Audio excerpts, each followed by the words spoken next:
اللہ تعالیٰ کی اطاعت کا حکم دو اور اس کی نافرمانی سے روکو۔ مسجدوں میں منافقوں کی حالت وہی ہوتی ہے جیسے چڑیوں کی پنجرے میں دروازہ کھلتے ہی اڑ جاتی ہے۔ زیادہ مت ہنسو، زیادہ ہنسنا بے وقوفی کی علامت ہے۔ مزاح نہ کرو، اس سے ذلیل ہو جاؤ گے۔ جس بات سے تم دوسروں کو روک رہے ہو اسے خود بھی نہ کرو۔ لوگوں کے پاس اپنی ضرورتیں بہت کم لے کر جاؤ کیونکہ اس میں ذلت اور رسوائی ہے۔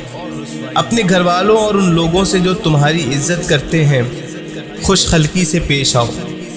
پست خیال، آوارہ مزاج اور فحش لوگوں سے دور رہو۔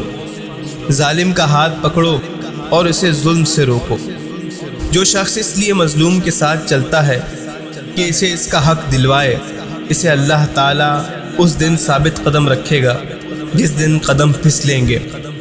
صرف رضائے الہی کے لیے نیک اعمال کی لگن رکھو۔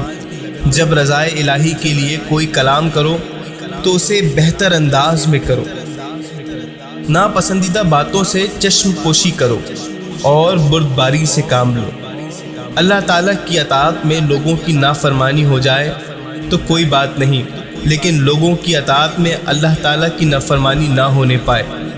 السلام علیکم کو خوب رواج کر دو۔ جس شخص نے تجھے رازدار بنایا ہے اس کا راز فاش نہ کرو۔ اچھی رائے دو، اچھی گفتگو کرو اور میانہ روی اختیار کرو۔ جب حاکم موٹا ہو جائے تو جان لو کہ وہ رعایا اور اپنے رب کی خیانت کرتا ہے۔ جس ماں کا بچہ گم ہو جائے اسے نوحہ یاد دلانے کی ضرورت نہیں ہوتی۔